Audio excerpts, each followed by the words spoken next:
La la la. La.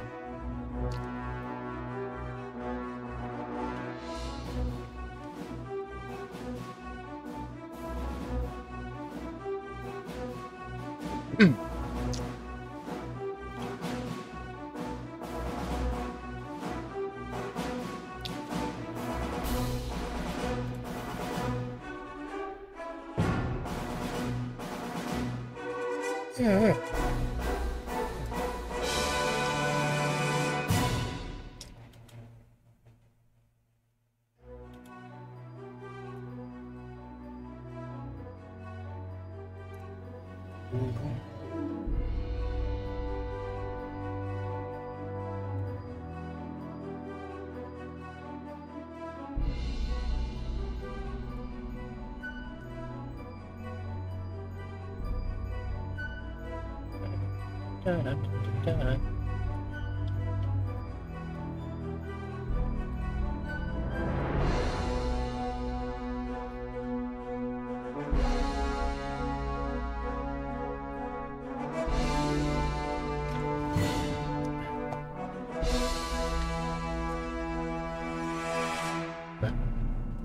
Bye.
Into your witcher, oh valley of plenty, oh valley of plenty, howdy.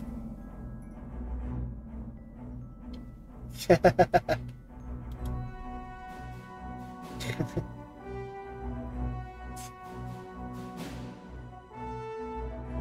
just go ahead and switch over to the chatting screen. Oh, I am not all the way up. There we go.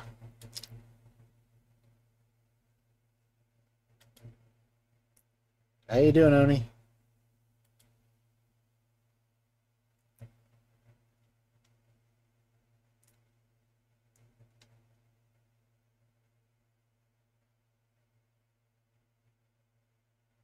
I'm still trying to get shares and stuff done.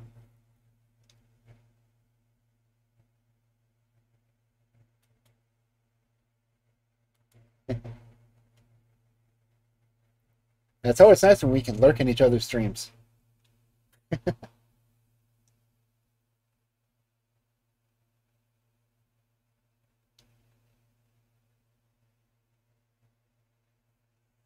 Yeah.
How's everyone doing today?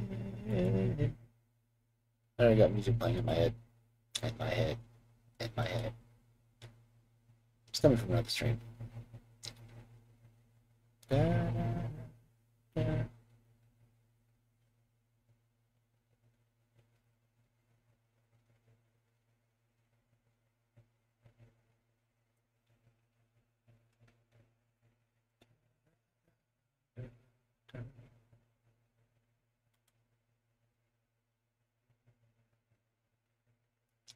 I'm gonna have to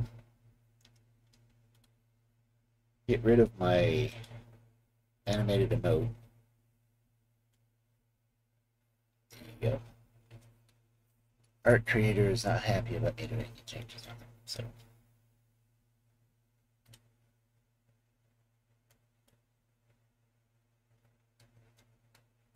so I will have to find a way to get new animated ones.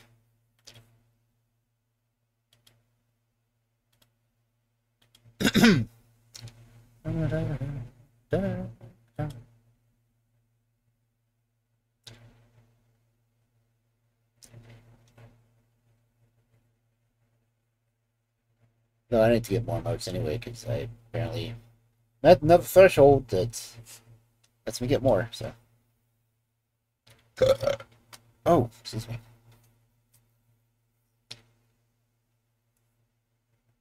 So to respect the artist, I'm removing that one from my setup. But anyway, we're doing Sherlock Holmes. Because...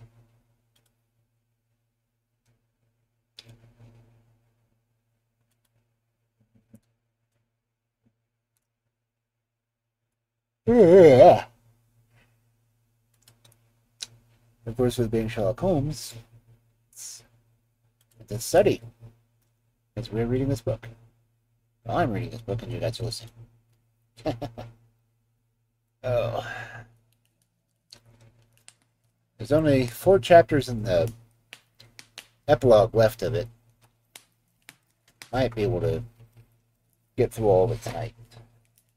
Because they aren't very long ones.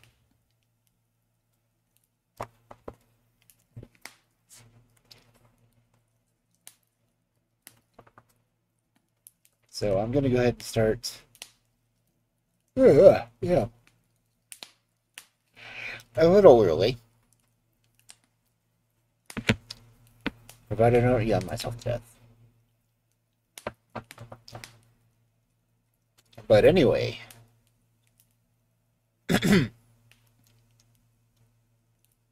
Chapter 4. The Valley of Fear. When McMurdo woke up next morning, he had had good reason to remember his initiation to the lodge. His head ached with the effect of the drink, and his arm, where he had been branded, was hot and swollen.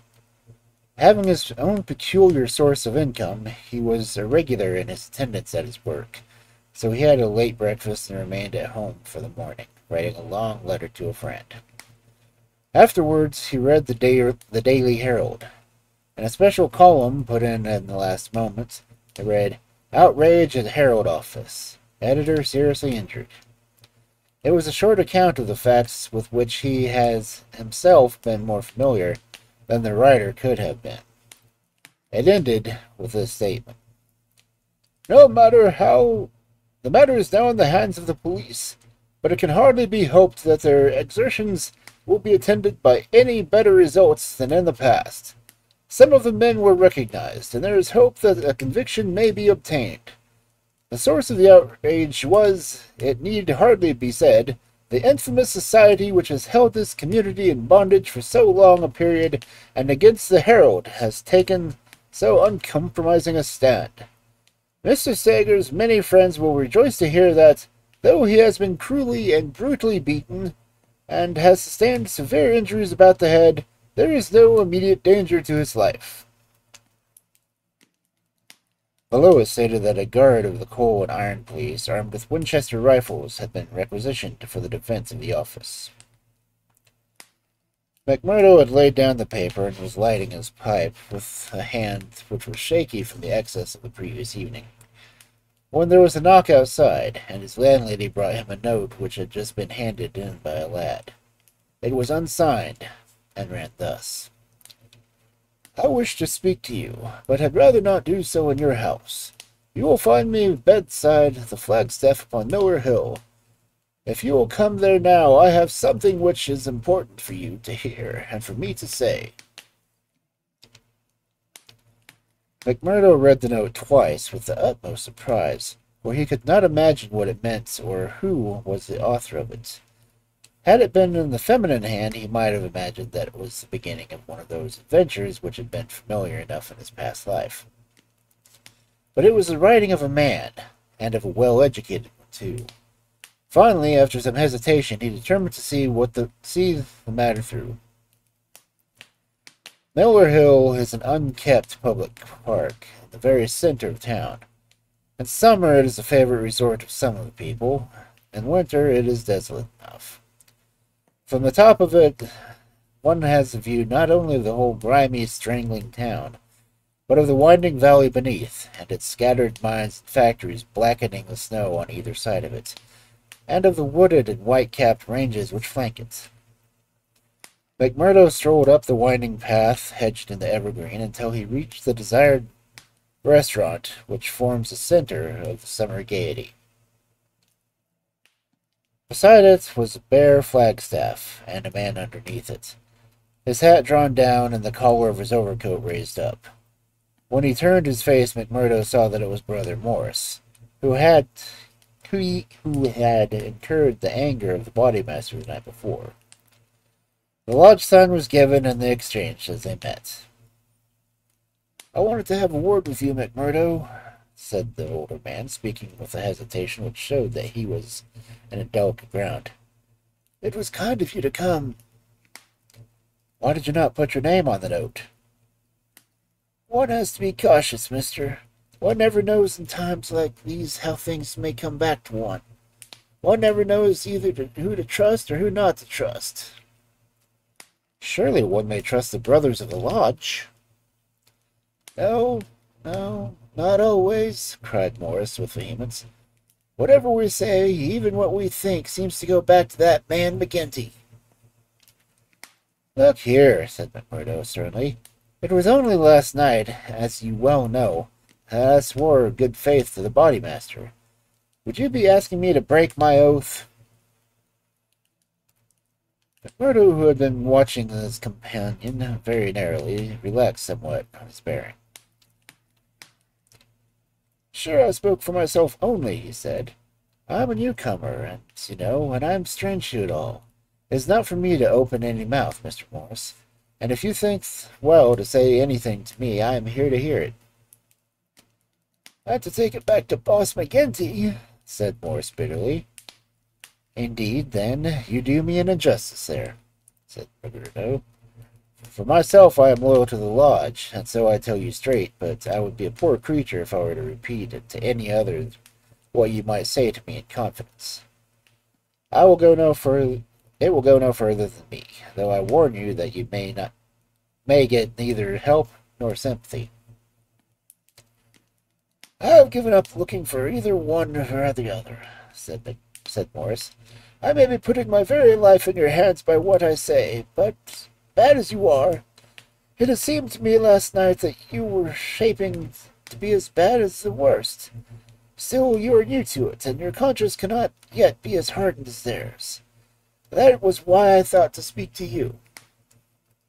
Well, what have you to say? If you give me away, may a curse be on you. Sure, I said I would not.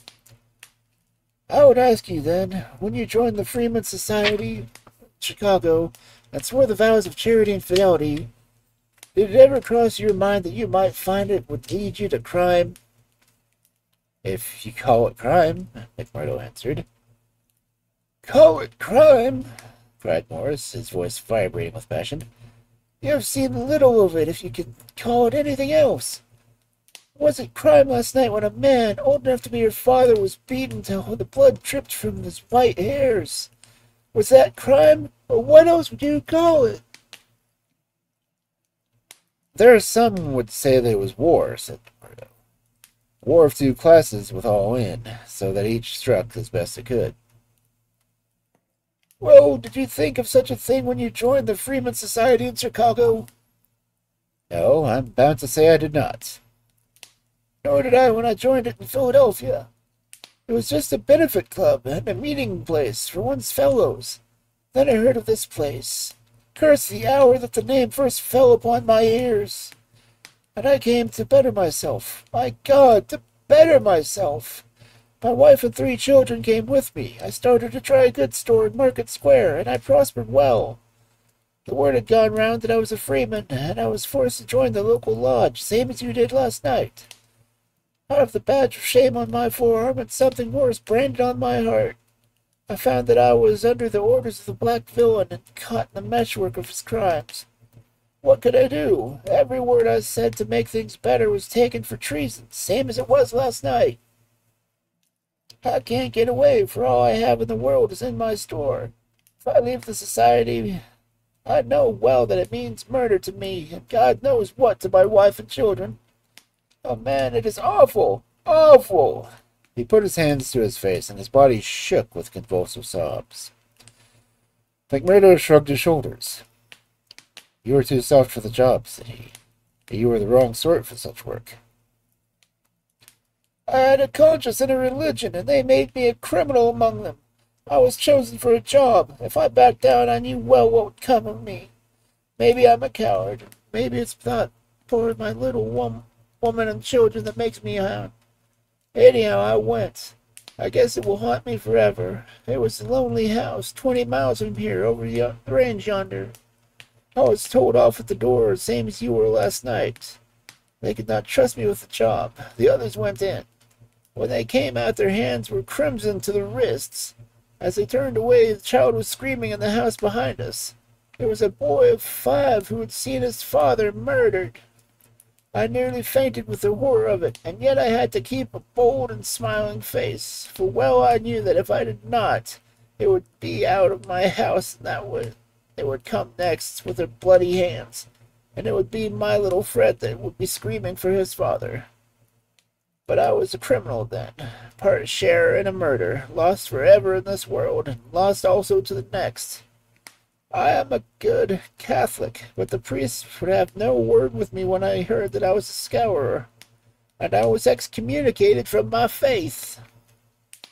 That's how it stands with me, and I see you going down the same road, and I ask you what the end is to be. Are you ready to be a cold-blooded murderer also? Or can we do anything to stop it? What would you do? Asked McMurdo abruptly. You would not form? God forbid, cried Morris. Sure, the very thought would have cost me my life. That's well, said McMurdo. I'm thinking that you are a weak man, and that you make too much of the matter.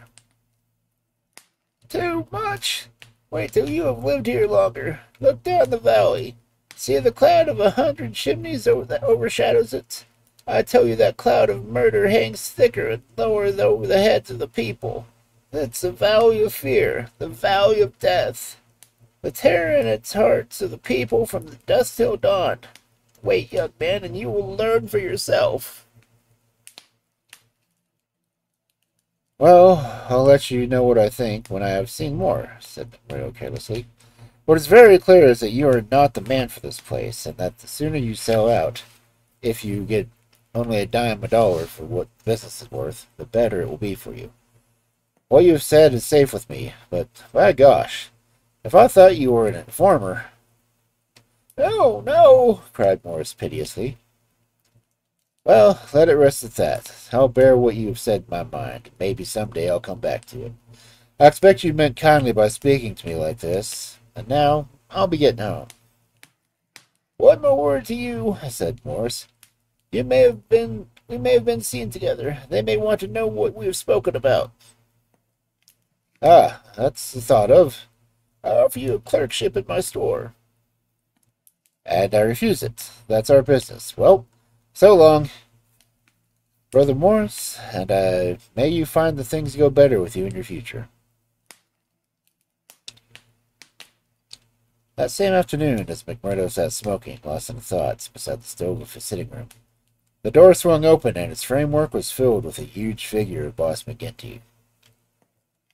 He passed the sign, and then, seating himself opposite the young man, looked at him steadily for some time, a look which was steadily returned.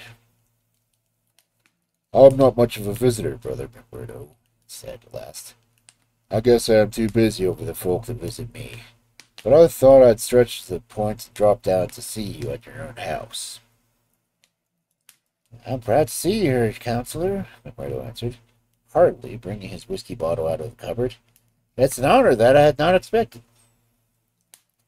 How's your arm? Asked the boss.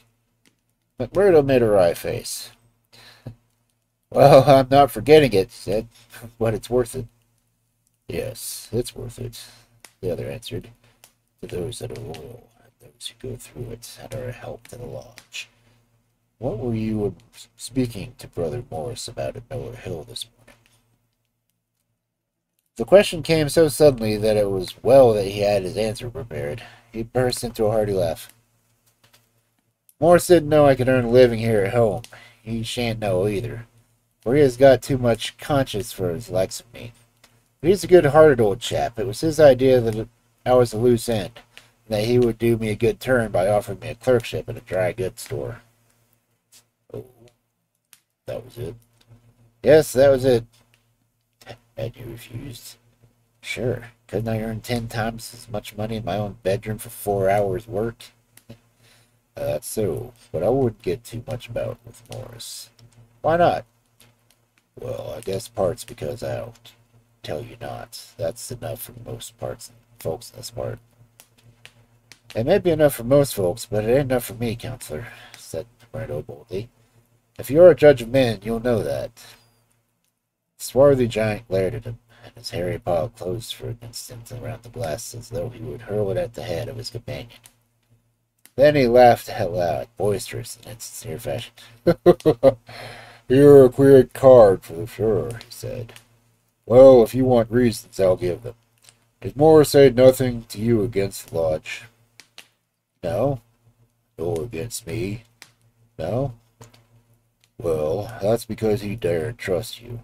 But in his heart he is not a loyal brother.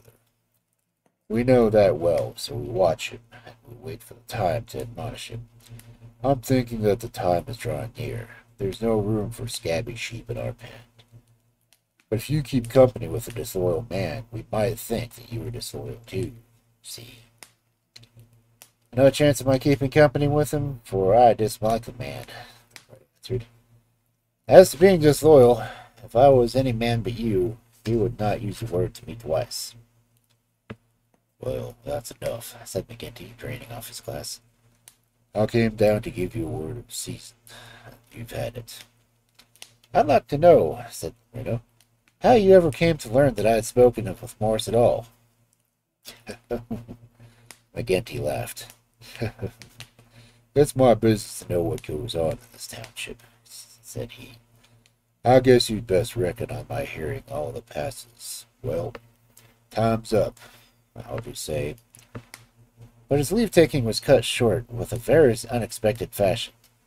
With a sudden crash, the door flew open, and 3 frowning, intent faces glared in on them under the peaks of police caps. McMurdo sprang to his feet and half drew his revolver, but his arm stopped midway as he became conscious that 2 Winchester rifles were leveled at his head. The man in uniform advanced into the group, a 6-shooter in his hand. It was Captain Marvin, once from Chicago. And now the coal and iron constabulary. He shook his head with a half-smile at McMurdo. I thought you'd be getting into trouble, the crooked McMurdo of Chicago. He said, can't keep out of it, can you? Take your hat and come along with us. I guess you'll pay for this, Captain Marvin, said McGinty.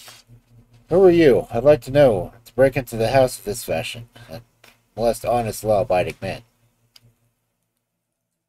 You're standing out in this deal, Counselor McGinty, said the police captain. We are not here after you, but after this man McMurdo. It is for you to help, and not to hinder us in our duty. He is a friend of mine, and I'll answer for his conduct, said the boss. By all accounts, Mr. McGinty, you may have the answer for your own conduct one of these days, the police captain answered. This man McMurdo was a crook before he ever came here, and he's a crook still. Cover him, patrolman, while I disarm him. Here's my pistol, said McMurdo coolly. Maybe, Captain Marvin, if you and I were alone and face to face, you would not take me so easily. Where's your warrant? Asked McGinty. My gosh, a man might as well live in Russia as in Burmesa, while folk like you are running the police. It's capitalist outrage, and you'll hear more of it, I reckon. You do what you think is your duty the best way you can, Counselor. We'll look after ours. What am I accused of? Asked McMurdo. Of being concerned in the beating of old Edward Stager at the Herald office. Wasn't it your fault that it isn't a murder charge? Well, if that's all you have against him, cried McGinty with a laugh, you can save yourself a deal of trouble by dropping it right now. This man was with me in my saloon playing poker up to midnight, and I can bring a dozen to prove it. That's your affair, and I guess you can settle it for tomorrow. Meanwhile, come on, McMurdo. Come quietly if you don't want a gun butt across your head. You stand wide, Mr. McGinty, for I warn you I will brook no resistance when I'm on duty. So determined was the appearance of the captain that both McMurdo and his boss were forced to accept the situation. The latter managed to have a few whispered words with the prisoner before they parted. What about? He jerked his thumb upwards to signify the coining plant. All right, whispered McMurdo, who had devised a safe hiding place under the floor. I'll bid you goodbye, said the boss, shaking hands. I'll see Riley, the lawyer, and take the defense upon myself. Take my word for it that they won't be able to hold you. I wouldn't bet on that. Guard the prisoner, you two, and shoot him if he tries any games. I'll search the house before I leave. Marvin did so, but apparently found no trace of the concealed plant. When he descended, he and his men escorted McMurdo to the headquarters. Darkness had fallen, and a keen blizzard was blowing, so the streets were nearly deserted. But a few loiterers followed the group in. Emboldened by invisibility, shouted imprecations at the prisoner. Lynch the cursed Scowrer! They cried. Lynch him! They laughed and they jeered as he was pushed into the police department. After a short formal examination from the inspector in charge, he was handed into the common cell. Here he found Baldwin and 3 other criminals of the night before, all arrested that afternoon and waiting for their trial the next morning. But even within the inner fortress of the law, the long arm of the freeman was able to extend. Late at night, there came a jailer with a straw bundle for their bedding, out of which he extracted 2 bottles of whiskey, some glasses, and a pack of cards. They spent a hilarious night without an anxious thought as the ordeal of the morning. Nor had they cause, as the result was to show. The magistrate could not possibly, on the evidence, have brought in the sentence that would have carried the matter to a higher court. On the one hand, the compositors and pressmen were forced to admit that the light was uncertain, that they were themselves much perturbed, and that it was difficult for them to absolutely swear to the identity of the assailants, although they believed that the accused were among them. Cross-examined by the clever attorney who had been engaged by McGinty, they were even more nebulous in their evidence. The injured man had already disposed that he was so taken by surprise by the sadness of the attack that he could state nothing beyond the fact that the first man he struck had wore a mustache. He added that he knew them to be the Scowrers, since no one in the community could possibly have had any enmity to him, and he had long been threatened on the account of his outspoken editorials. On the other hand, it was clearly shown that the united and unfaltering evidence of 6 citizens, including the High Municipal Office Councillor, McGinty, that the men had been at a card party at the Union House until the hour very much later than the commission of the outrage. Needless to say that they were discharged with something very clear to an apology from the bench for the inconvenience which had been put out, together with the implied seizure of Captain Marvin and the police for their officious zeal. The verdict was greeted with loud applause by the court in which McMurdo saw familiar faces. Brothers of the lodge smiled and waved, but there were others who sat with compressed lips and brooding eyes as men filed out of the dock. One of them, a little dark-bearded, resolute fellow, put the thoughts of himself and his comrades into words as the ex-prisoners passed him. "You damn murderers," he said. "We'll fix you yet."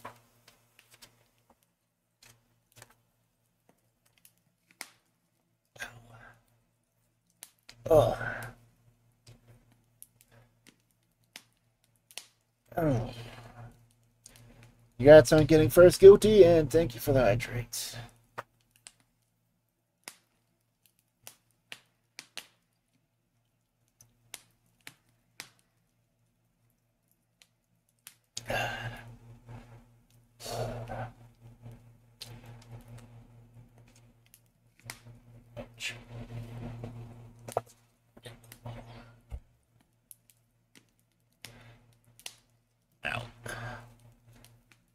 Let's see, that took me about 28 minutes to get through that chapter. It's not too bad. Actually started before 9:10 for once. Yeah. I kind of want to get this book done tonight.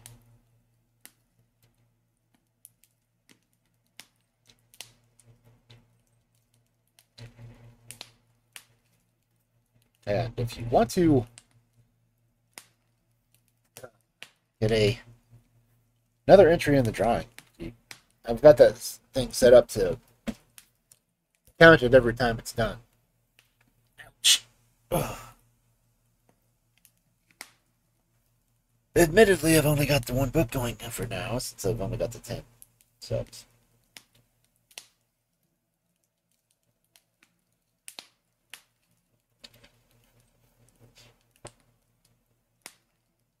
I'm beginning to think if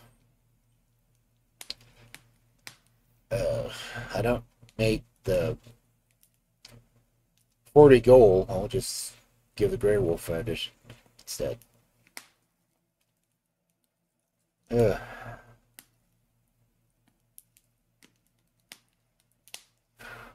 Oh.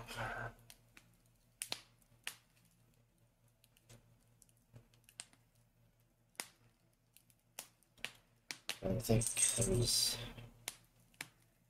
I have my book with me. Maybe 4 people that have entered for it. Maybe 5.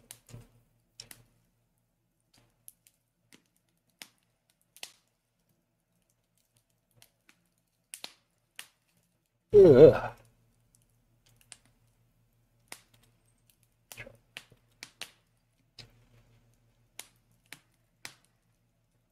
Yeah.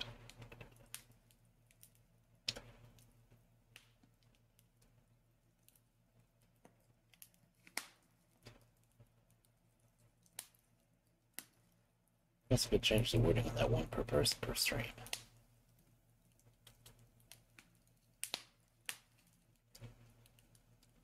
I'm kind of curious how many people would actually want copies of the book.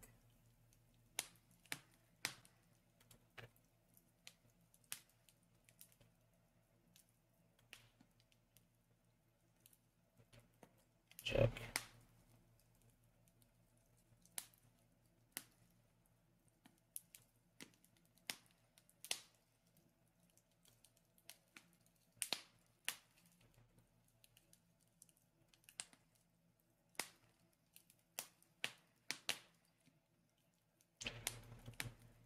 with that. Okay. That's one per person per string.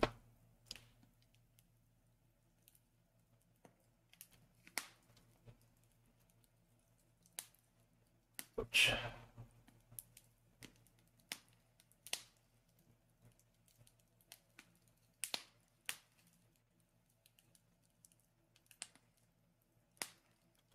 Ooh.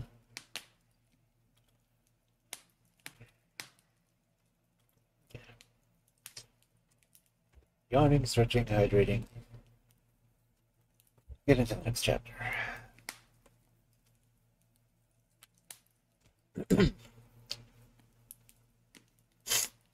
Actually,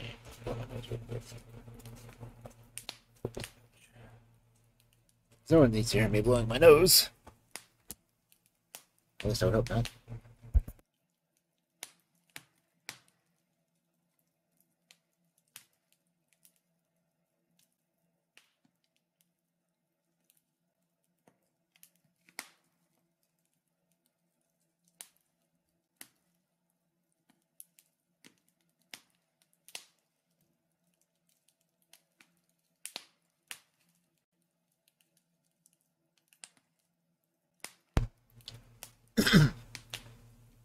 So me having a clip next to my nose made it look like I was sneezing. That's interesting.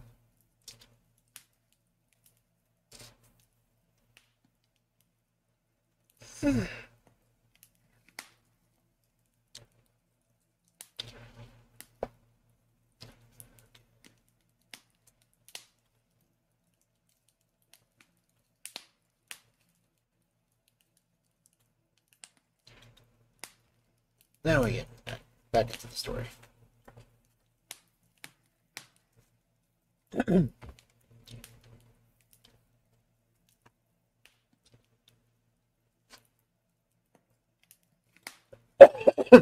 Ow.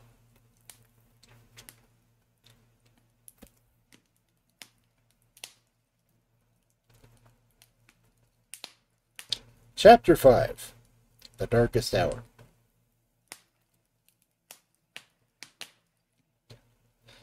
If anything had been needed to give the impetus to Jack McMurdo's popularity among his fellows, it would have been his arrest and acquittal. That a man on the very night of joining the lodge should have done something that brought him before the magistrate was a new record in the annals of the society. Already he had earned a reputation of a good boon companion, cheery reveler, and withal a man of high temper, who would have taken no insult even from the all-powered boss himself. But in addition to this, he impressed his comrades with the idea that among them all there was not one whose brain was so ready to devise a bloodthirsty scheme, or hand would be more capable of carrying it out. "He'll be the boy for the cleaning job," said the oldsters to each other, and waited their time until they could set him to his work. McGinty had instruments enough already, but he recognized that this was a supremely able one. It felt like a man holding a fierce bloodhound in leash. There were curs to do the smaller work, but some day he would let slip this creature upon its prey. A few members of the lodge, Ted Baldwin among them, resented the rapid rise of the stranger, and hated him for it. But they kept clear of him, for he was as ready to fight as to laugh. But if he gained favor with his fellows, there was another quarter, one which had become even more vital to him, in which he had lost it. Eddie Shafter's father would have nothing more to do with him, nor would he allow him to enter the house. Eddie herself was too deeply in love with him to give up altogether, and yet her own good sense warned her of what could come from a marriage with a man who was regarded as a criminal.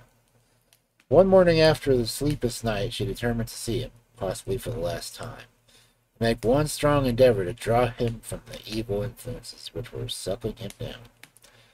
She went to his house, as he had often begged her to do, and made her way into the room which he used as a sitting room. He was seated at a table with his back turned, with a letter in front of him. A sudden spirit of girlish mischief came over her, and she was still only 19. He had not heard her when she pushed open the door. Now she tiptoed forward and laid her hand lightly upon his bended shoulder. She had expected to startle him. She certainly succeeded, but only in turn to be startled herself. With a tiger spring, he turned on her, his right hand feeling for her throat. At the same instant, with the other hand, he crumpled up the paper that lay before him. For a moment he stood glaring, then astonishment and joy took the place of the ferocity which had once convulsed his features. A ferocity which had sent her shrieking back in horror from something which had never been seen before that had intruded into her gentle life. "It's you!" he cried, mopping his brow. "And to think that you should come to me, heart of my hearts, and I should do nothing better than to want to strangle you. Come then, darling," and he held his arms out. "Let me make it up to you." But she had not recovered from that sudden glimpse of guilty fear which she had read in the man's face. All her woman's instincts told her that it was not the mere fright of a man who was startled. Guilt, that was it. Guilt and fear. "What's come over you, Jack?" she cried. "Why are you so scared of me? Oh, Jack, if your conscience was at ease, you would not look that way at me."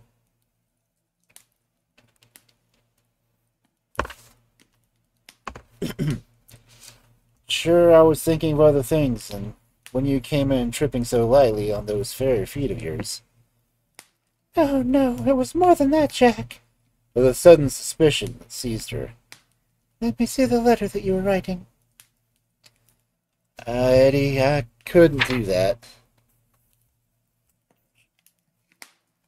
Her suspicions became certainties. "It's to another woman," she cried. "I know it. Why else would you hold it from me?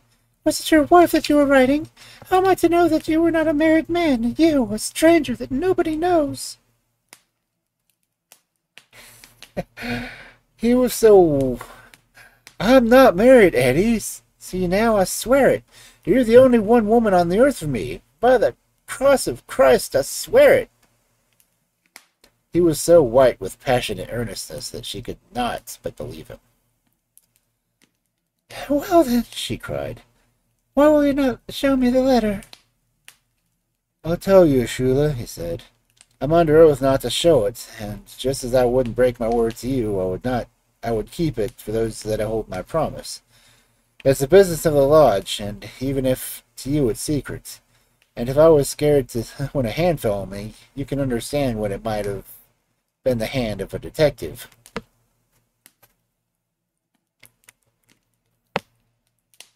She felt that he was telling the truth. He gathered her into his arms and kissed away her fears and doubts.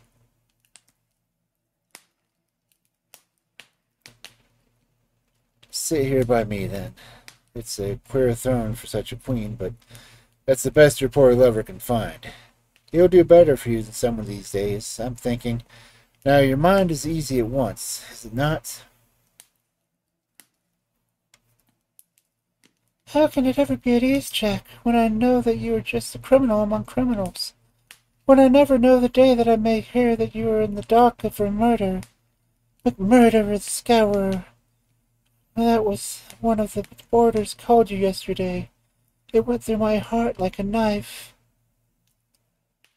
"Sure, hard words break no bones." "But they are true." "Well, dear, it's not as bad as you think. We are poor men, and that are trying in our own way to get our rights." Eddie threw her arms around her lover's neck. "Give it up, Jack. For my sake. For God's sake, give it up. It was to ask you that you came here today. Oh, Jack, see, if I beg of you on my bended knees, bending here before you, I implore you to give it up." He raised her and soothed her with her head against his breast. "Sure, my darling, you don't know what it is that you're asking. How could I give it up when it would break my oath and desert my comrades? If you could see how things stand with me, you could never ask it to be of me. Besides, if I wanted to, how could I do it? You don't suppose that a lodge would let a man go free with all of its secrets?" "I've thought of that, Jack. I've planned it all. Father has saved some money. He is weary of this place, where the fear of these people darkens our lives. He is ready to go. We would fly together to Philadelphia or New York, where we'd be safe from them." McMurdo laughed. The lodge has a long arm. Do you think it could not stretch from here to Philadelphia or New York? Well, then, to the west, or to England, or to Sweden, whence father came. Anywhere to get away from this valley of fear. McMurdo thought of old Brother Morris.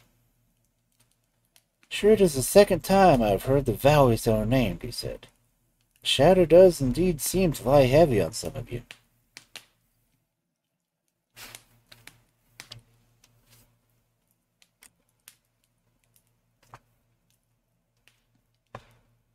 It darkens every moment of our lives. Do you suppose that Ted Baldwin has ever forgiven us? If it were not for the he fears you, what do you suppose that our chances would be? If you saw the look in those dark, hungry eyes of his when they fall over me. My gosh, I'd teach him better manners if I caught him at it. But see here, little girl, I can't leave here. I can't. Take that from me once and for all. But if you leave me to find your own way, I will try to prepare a way of getting honorably out of it. There is no honor in such a matter. Well, it's just how you look at it. But if you'll give me 6 months, I'll work as fast as I can without leaving to be ashamed to look the others in the face. The girl laughed with joy. 6 months, she cried. Is it a promise?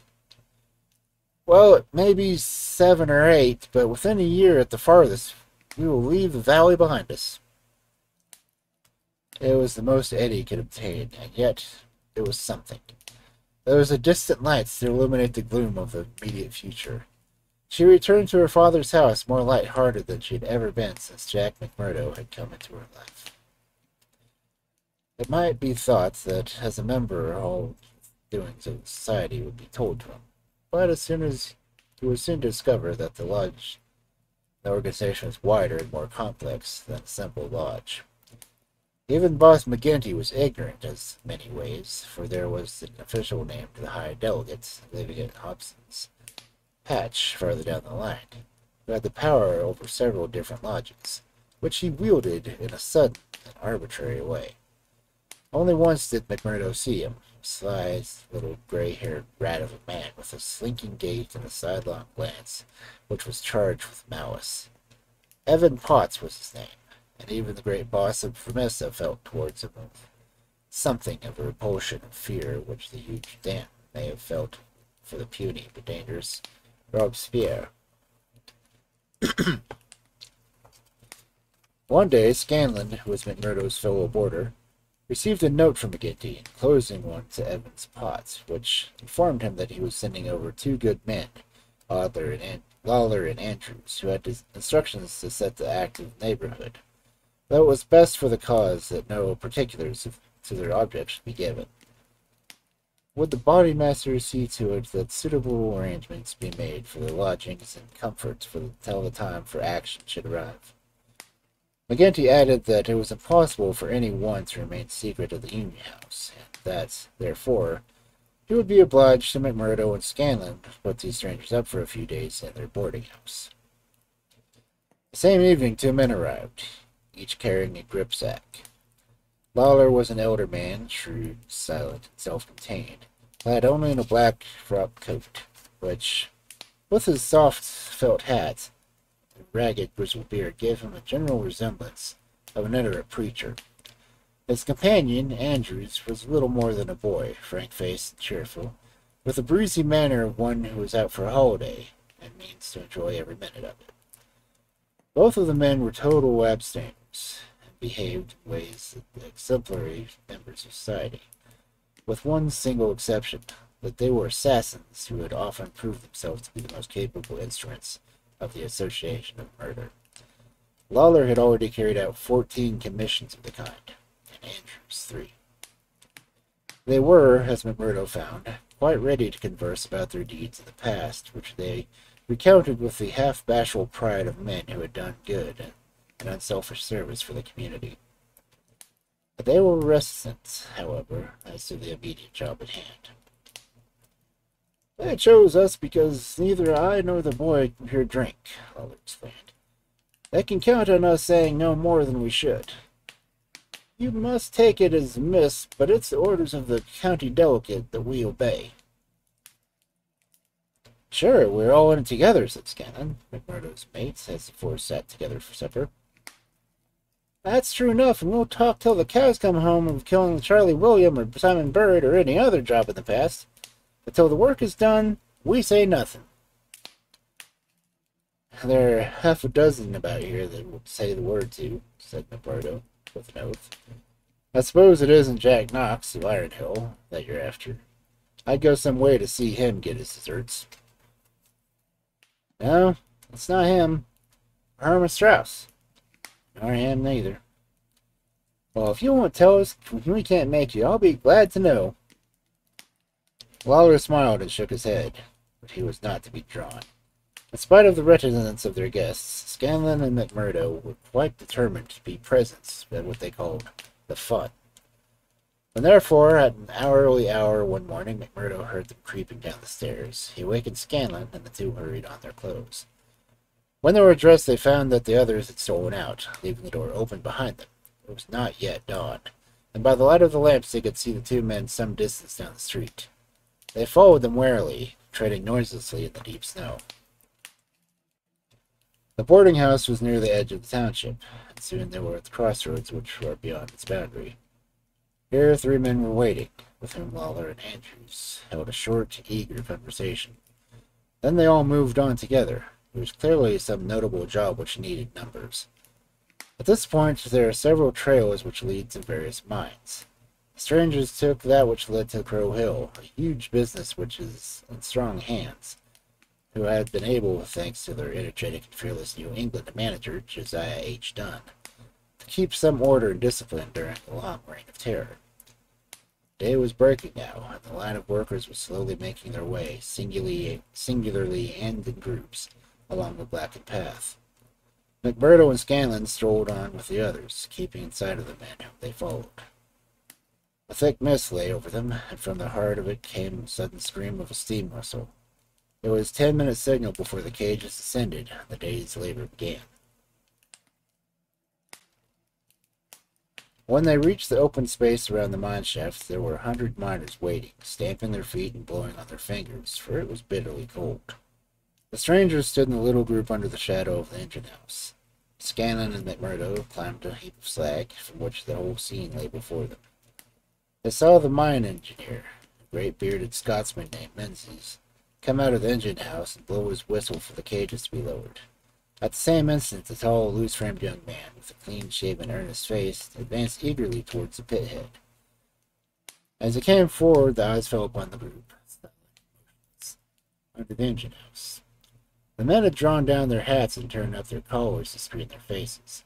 For a moment, the presentiment of the death laid its cold hand upon the manager's heart. At the next, he had shaken it off and only saw his duty towards the trees of strangers. "Who are you?" he asked, as he advanced. "What are you doing floatering here?" There was no answer, but the lad Andrew stepped forward and shot him in the stomach. 100 waiting miners stood as motionless and helpless as they were paralyzed. The manager clasped his 2 hands to the wound and doubled himself up. Then he staggered away, but another of the assassins fired, and down he went sideways, kicking and clawing among the heap of clunkers. Menzies, the Scotman, gave a roar of rage at the sight and rushed with an iron span at the murderers, but was met by 2 balls in the face, which dropped him dead at their very feet. There was a surge forward of some of the miners, and an inarticulate cry of pity and anger, but a couple of the strangers emptied their 6-shooters over the heads of the crowd. They were broken, scattered, and some of them rushed wildly back to their homes in Vermissa.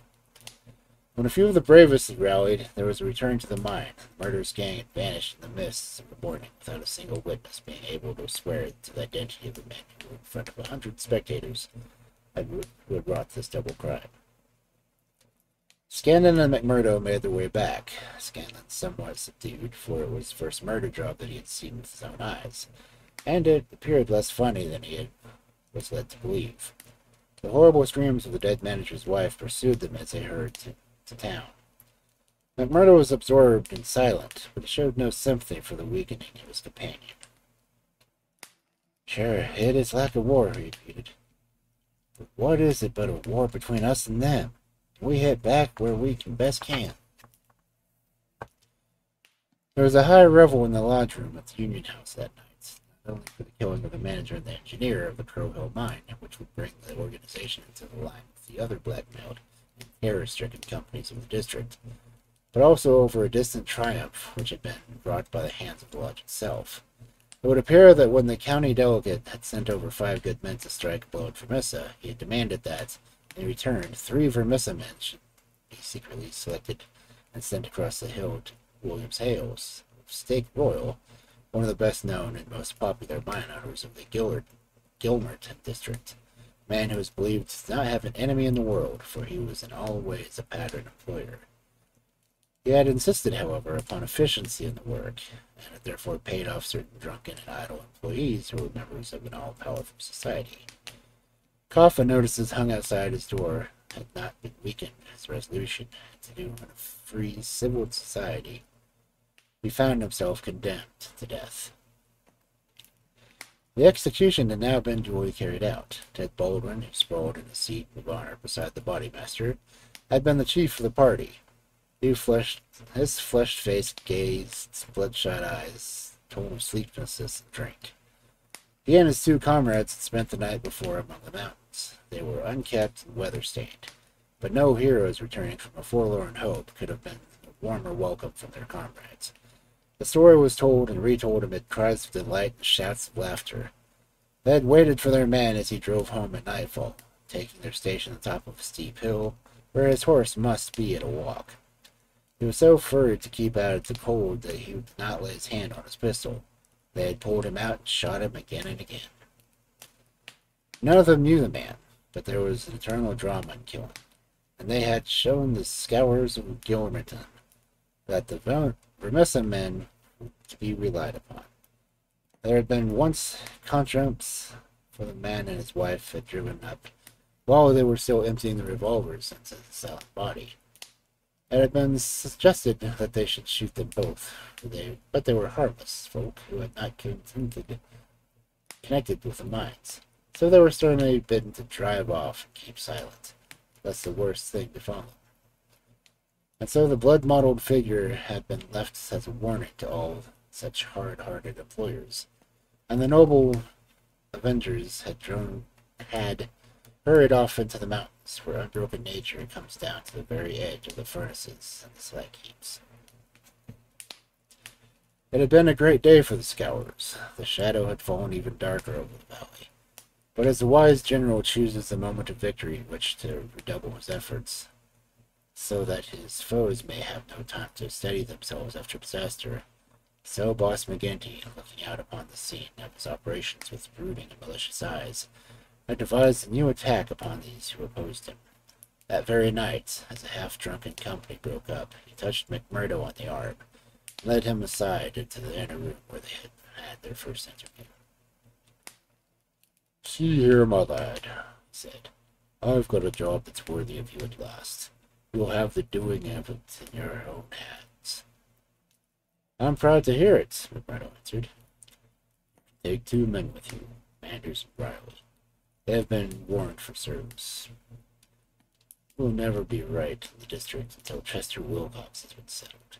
You'll have the thanks of every lodge in the coal fields if you get down him." "I'll do my best anyhow. Who is he, and where shall I find him?" McGinty took his eternal half-chewed, half-smoked cigar from the corner of his mouth and proceeded to draw a rough diagram on the page torn from his notebook. "He's chief foreman of Iron Dike Company. He's a hard citizen, an old colored an old color sergeant from the war, all scars and grizzle. We've had 2 tries at him, but had no luck. Jim Carnaway lost his life over it. Now it's for you to take it over. That's the house, all alone at the Iron Dike Crossroad, same as you see here on the map. Without another within earshot. It's no good by day. His arm shoots quick and straight. It's no questions asked. But by night, well, there he is with his wife and 3 children and hired help. You can't pick and choose. It's all or not. But if you could get a bag of blasting powder from the front door with a slow match to it. What's the man done? Didn't I tell you? Shot Jim Carnaway. Why did he shoot him? What in thunder has that to do with it?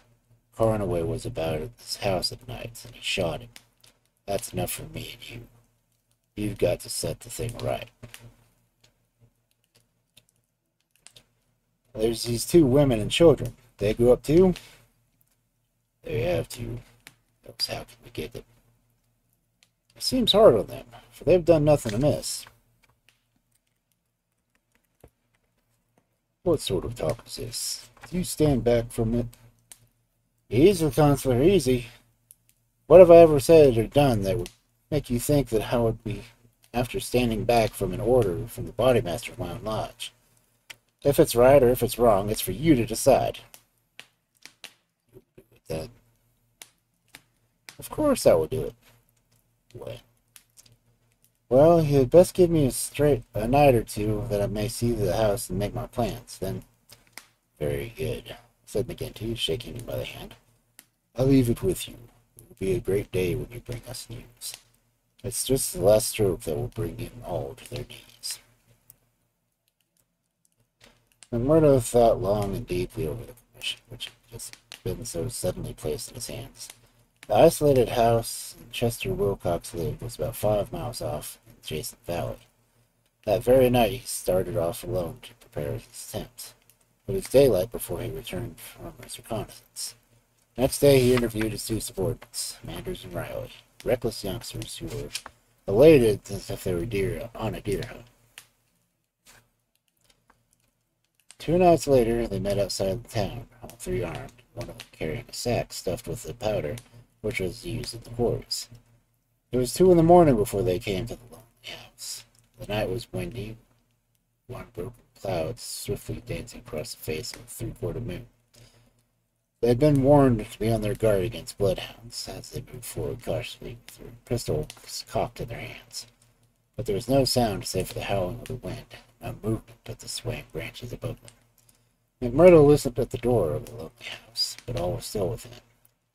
Then he leaned the powder bag against it, ripped a hole in it with his knife, and attached a fuse. When it was all alight, he and his 2 companions took to their heels, and were some distance off, safe and snug in the sheltered ditch before the shattering roar of the explosion. The low, deep rumble of the collapsing building told them that their work was done. No cleaner job had ever been carried out, blood-stuffed annals of society. But alas, that work was so well organized and so boldly conceived that an animal should have gone for nothing. Warned by the fate of the various victims, and knowing that he was marked down for destruction, Chester Wilcox had moved himself and his family only the day before to some safer and less known quarters, where a guard of policemen could watch over them. There was an empty house which had been torn down by the gunpowder, and the grim old color sergeant of the war was still teaching discipline to the miners of Iron Dyke. Leave him to me, said McMurdo. He's my man, and I'll get him sure, if I have to wait a year for him. A vote of thanks and confidence was passed in full lodge, and for a time the matter ended. When weeks later it was reported that the papers that Wilcox had been shot from an ambuscade, it was an open secret that McMurdo was still at work upon his unfinished job. Such were the methods of the Society of Freemen, and such were the deeds of the Scowrers by which they spread their rule of fear over the great and rich district, which was for so long a period haunted by their terrible presence. Why should these pages be stained by further crimes? Have I not said enough to show these men and their methods?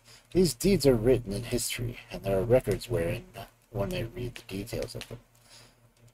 There one may learn the shooting of policeman Hunt and Evans because they had ventured to arrest 2 members of the society, a double outrage planned at the Vermissa Lodge, carried out in cold blood upon the 2 helpless and disarmed men.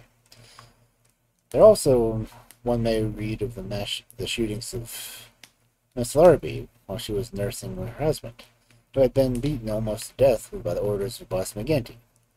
The killing of the older Jenkins, shortly followed by that of his brother, and the mutilation of James Murdoch, and the blowing up of the Stephouse family, and the murder of the Stendals, and all followed hard upon each other in the same terrible winter.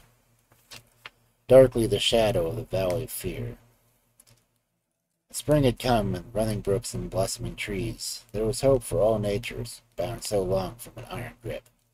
But nowhere was there hope for the men and the women who lived under the yoke of terror. Never had the cloud above them been so dark and hopeless as in the early summer of '75.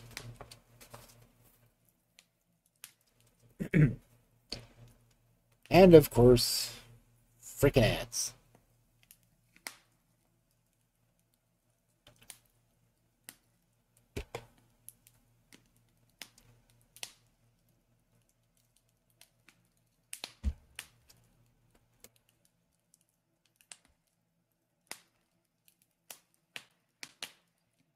About a full hour and 2 chapters.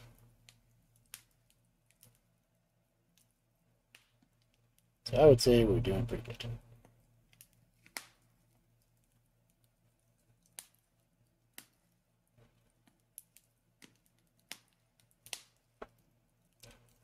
Sorry for moving around a lot. So I think you're falling asleep.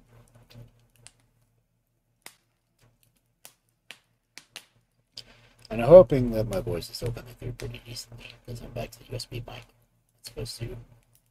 Well, it's just the headset mic for the game playing. Basically because I need the USB port.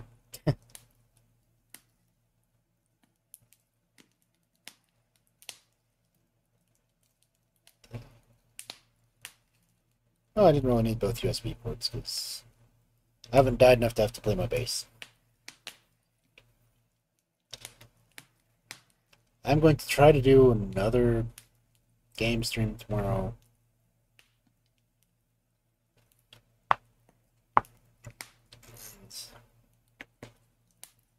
I'm up to 6 deaths in Fable. Sadly, all but one of them to Hobbs.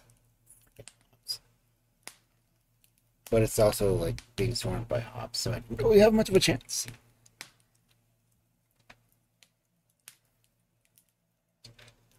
I was surrounded. That's my story. I'm sticking to it.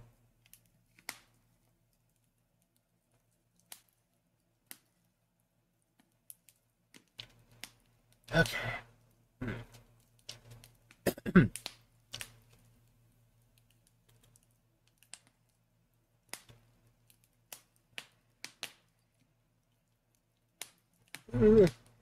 Yeah.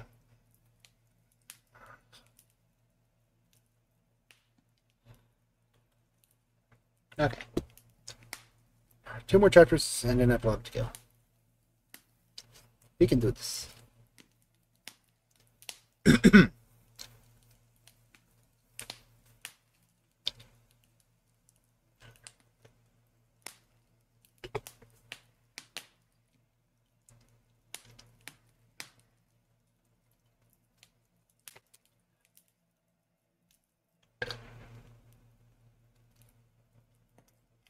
Okay.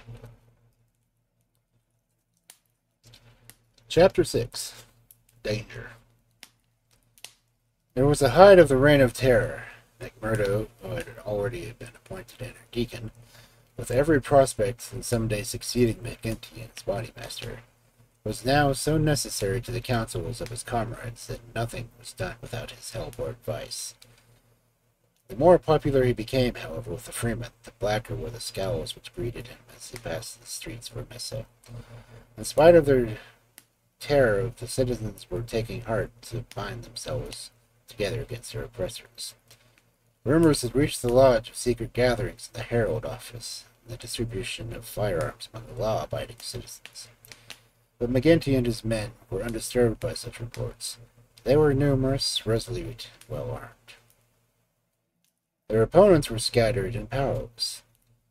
It would all end, as it had done in the past, in aimless talk, possibly in important arrests. So said McGinty, McMurdo, and all the bolder spirits. It was a Saturday evening in May. Saturday was always lodge night, and McMurdo was leaving his house to attend it when Morris, the weaker of the order, came to see him. His brow was creased with care, and his kindly face was drawn and haggard. "Can I speak with you friendly, McMurdo?" "Sure." "I can't forget that I spoke my heart to you once, and that you kept it to yourself, even though the boss himself came to ask you about it." "What else could I do if you trusted me? It wasn't that I agreed with you what I said." "I know that well, but you're the one here who can speak to and be safe. I have a secret here." He put his hand to his breast. "It is burning the life out of me. I wish it to come to anyone of you but me. If I tell it, it will mean murder for sure. If I don't, it may bring the end of us all. God help me, but I'm near out of my wits over it." McMurdo looked at the man earnestly. He was trembling in every limb. He poured some whiskey into his glass and handed it over to him. "There's the physic for the likes of you," he said. "Now let me hear it." Morris drank, and his white face took a tinge of color. "I can tell you all in one sentence," he said. "There's a detective on our trail." McMurdo stared at him in astonishment. "Why, man, you're crazy," he said. "Isn't the place full of police and detectives, and what harm did they ever do us?" "No, no, it's not a man of the district. As you say, we know them, and there's little that they can do. But have you heard of the Pinkertons?" "I read of some folk by that name." "Well, you can take it from me that you've no show when they're in your trail. That's not a take and miss that government's concerned. It's a dead earnest business proposition that's out for our results. And if it keeps still, by hook or by crook, it gets them. If a Pinkerton man is deep in this business, we are all but destroyed." "We must kill him." That's the first thought that came to you. So we'll be up in the lodge. Didn't I say to you that it would end in murder?" "Sure, what is murder? Isn't it common enough in these parts?" "It is indeed, but it's not for me to point out the man who is to be murdered.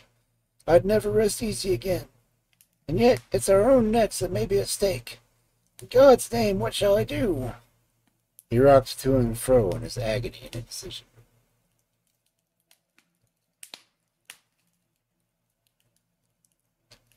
But his words had moved McMurdo deeply. It was easy to see that he shared the other's opinion as to the danger, a need for them meeting it. He gripped Morris's shoulder and shook him to his earnest. "See here, man," he cried, and almost screeched the words in his excitement. "You won't gain anything by sitting keening like an old wife at a wake. Let's have the facts. Who is the fellow? Where is he? And how did you hear of him? And why do you come to me?" "I came to you for you're the one man that would advise me. I told you that I had a store in the East before I came here. I left good friends behind me. One of them is in the telegraph service.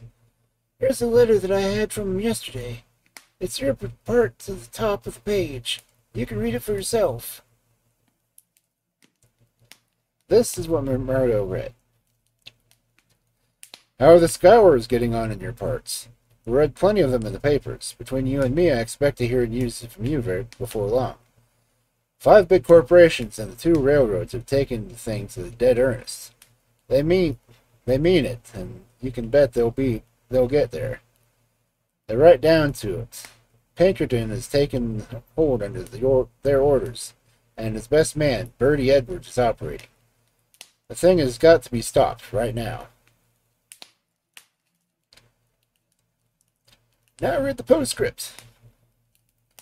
Of course, what I give you is what I learned in business, so it goes no further. It's a queer cipher that you handle by the yard every day, and you can get no meaning from. McMurdo sat in silence for some time with the letter in his restless hands. The mist had been lifted for a moment, and there was an abyss before him. "Does anyone else know of this?" he asked. I've told no one else. But this man, your friend, has he any other person that he would likely write to? Well, I dare say he knows one or two more. Of the lodge? It's likely enough. I was asking because it is likely that he may have given the description of this fellow Birdy Edwards. Then he could get this trail. Well, it is possible, but I should think not he knew him. It's just telling me the news that came to him by way of business. How would he know the Pinkerton man? McMurdo gave a violent start. By gosh, he cried, I've got him. What a fool I was to not know him. Lord, but we're in luck. We'll fix him before he can do us any harm. See here, Morris. Will you leave this thing in my hands? Sure, if you will only take it off of mine. I'll do that. You can stand right back and let me run it. Even your name need not be mentioned. I'll take it in myself as if it were me that the letter has come. Will that content you? It's just what I would ask. I'll leave it with that, and keep your head shut. Now, I'll get down to the lodge, and we'll soon make the old man Pinkerton sorry for himself. You wouldn't kill this man. The less you know, friend Morris, the easier your conscience will be, and the better for you to sleep. Ask no questions and let things settle themselves. I have hold of it now. Morris shook his head, sadly, as he left. I feel that his blood is on my hands, he groaned. Self-protection is no murder anyhow, said McMurdo, smiling grimly. It's him or us. I guess this man would destroy all of us if we left him alone in the valley. Why, Brother Morris, we'll have to elect you the bodymaster yet. You surely saved the lodge. And yet it was clear from his actions that he thought more seriously about the new intrusion than his words would show. It may have been his guilty conscience. It may have been the reputation of the Pinkerton organization. It may have been the knowledge that a great ritual corporations had set themselves to the task of clearing out the Scowrers. But whatever his reason, his actions were those of a man who was preparing for the worst. Every paper he could incriminate himself was destroyed before he left the house. After that he gave a long sigh of satisfaction, for it seemed to him that he was safe. And yet the danger must still have pressed upon him somehow, for on his way to the lodge he stopped at old Shafter's. The house was forbidden him, but when he tapped on the window, Eddie came out to him. The dancing Irish devilry had gone from her lover's eyes. She now read his danger in his earnest face. Something has happened, she cried. Oh, Jack, you're in danger? Sure, it's not very bad, my sweetheart, but yet it may be wise that we make a move before it was worse. Make a move? I promised you once that I would go someday. I think the time is coming. Bad news tonight. Bad news, and I see trouble coming. The police? Well, Pinkerton. For sure, we wouldn't know what that is, Shula, nor what it would mean for the likes of me. I'm too deep in this thing, and I may have yet to get out of it quick. You said you would come with me if I went. Oh, Jack, it would be saving with you. It would be the saving of you. Ouch. I'm an honest man in some things, Eddie. I wouldn't hurt a hair on your bonny head for all that the world give me, nor ever pull you down 1 inch from the golden throne which is above the clouds where I always see you. Would you trust me? She put her hand in his without a word. Well then, listen to what I say and do as I order, for indeed it's the only way for us. Things are going to happen in this valley. Feel it in my bones. There may be many of us that will have to look out for ourselves. I'm one anyhow. If I go, by day or night, it's that you just must come with me. I'll come after you, Jack. No, you shall come with me. This valley is closed to me, and I can never come back. How can I leave you behind? Me, perhaps in hiding from the police, with never a chance to message. It's with me you must come. I know a good woman in the place where I come from. If it's there, I'll leave you till we can get married. Will you come? Yes, Jack, I will come. God bless you for your trust in me. It's a fiend out of hell that I should be abused. Now, mark you, Eddie. It will be just a word to you. When it reaches you, you drop everything and come right down to the waiting hall at the depot. Stay there till I come for you. Day and night, Jack, I will come. Somewhat eased in mind now that his own preparations for escape had already begun, McMurdo went down to the lodge. It had already assembled, and only the complicated signs and countersigns could he pass through the outer guard and inner guard who had close-tiled it. Buzz of pleasure and welcome greeted him as he entered. The long room was crowded, and though the haze of tobacco smoke, he saw the tinged black mane of the bodymaster, the cruel, unfriendly features of Baldwin, the vulture face of Haraway, the secretary, and a dozen more who were among the leaders of the lodge. He rejoiced that they should all be there to take counsel over the news. Indeed, it's glad that you are here, brother, the chairman. There is business here that wants Solomon and judgment. To set it right. It's Lander and Egan, explained his neighbor, as he took his seat. They both claim the head money given by the lodge for the shooting of Old Man Crab over at Stylestown. And who's to say which fired the bullet? McMurdo rose in his place and raised his hand. The expression of his face froze the attention of the audience. There was a dead hush of expectation. Worshipful Master, he said in a solemn voice, I claim urgency. Brother McMurdo claims urgency, said McGinty. It's a claim that now by the rules of the lodge takes precedence. Now, brother, we attend you. McMurdo took the letter from his pocket. Worshipful Master and brethren, he said, I am the bearer of ill news this day, but it is better that you should be known and discussed than a blow should fall upon us without warning, which would destroy us all. I have information that the most powerful and richest organizations in the state have bound themselves together for our destruction, and that at this very moment there's a Pinkerton detective, one Birdy Edwards, at work in the valley collecting the evidence which may put a rope around the neck of many of us, and send every man in this room into a felon's cell. That is the situation for the discussion of which I have made the claim of urgency. There was a dead silence in the room. It was broken by the chairman. What is your evidence for this, Brother McMurdo? He asked. It is in this letter which has come into my hands, said McMurdo. He read aloud the passage. It is a matter of honor to me that I can put no further particulars about the letter, nor put it into your hands. But I assure you that there is nothing else in it which can affect the interests of this lodge. I put the case before you, as it has reached me. Let me say, Mr. Chairman, said one of the older brothers, that I have heard of Birdy Edwards, and that he has a name for being the best man in the Pinkerton service. Does anyone know him by sight? Said McGinty. Yes, said McMurdo, I do. There is a murmur of astonishment to the hall. I believe we hold him in the hollow of our hands, he continued, with a dark smile on his face. If we act quickly and wisely, we can cut this thing short. If I have your confidence and your help, it is little that we have to fear. What have we to fear anyhow? What can he know of our affairs? You might say so if all were staunch as you, Counselor.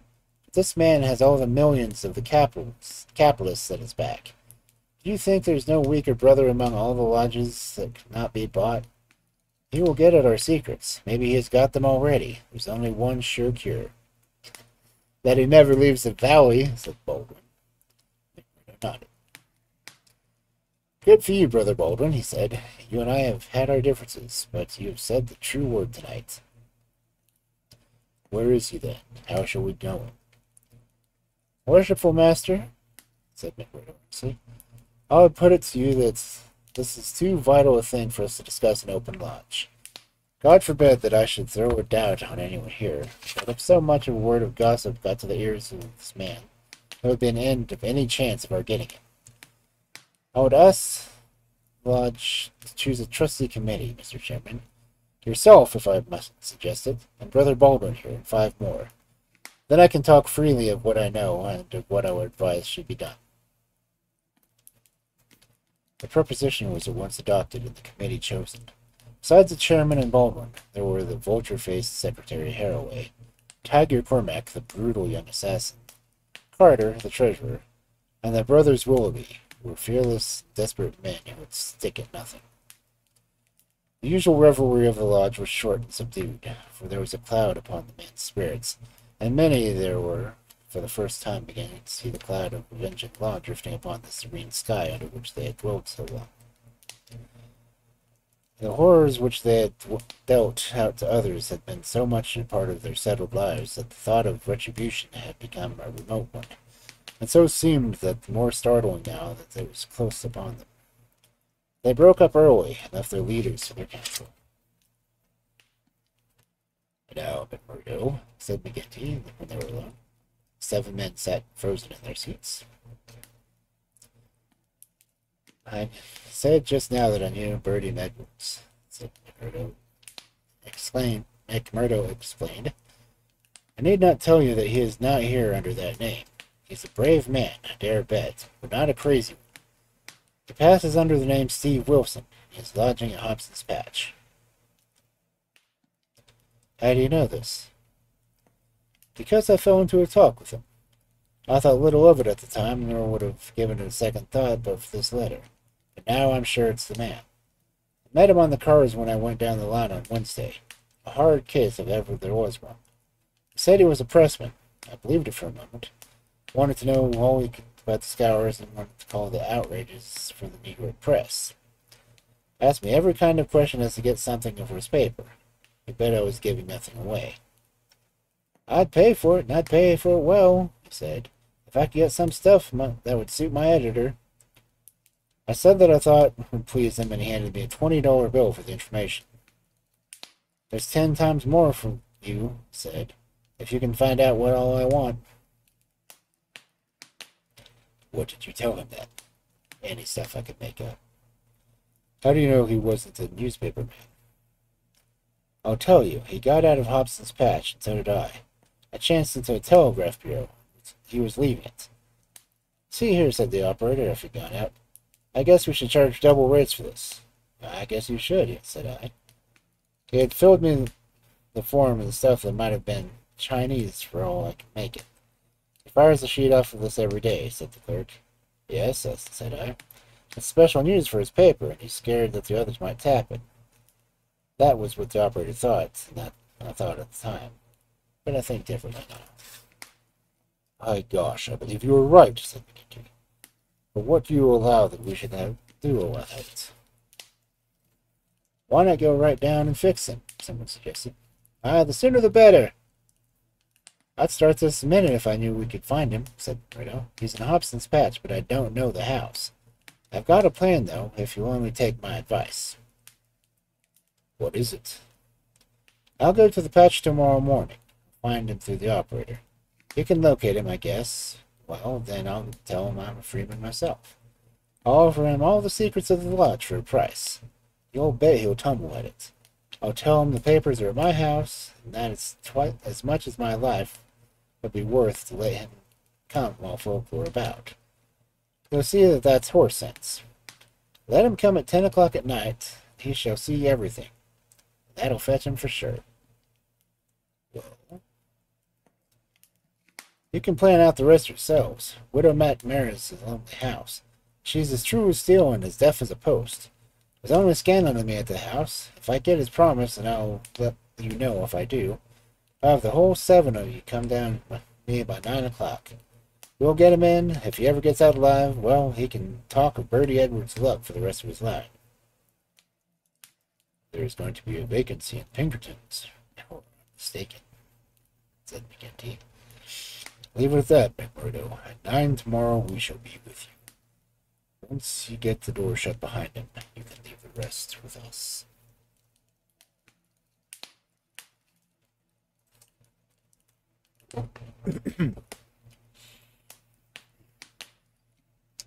One more chapter to go. Epilogue.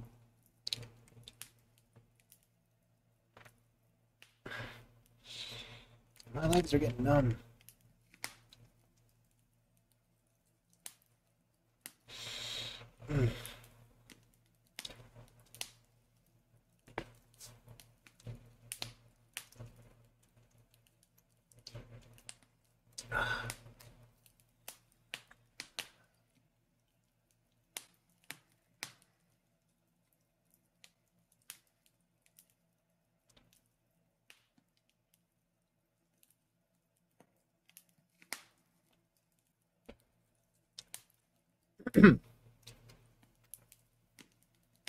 Okay.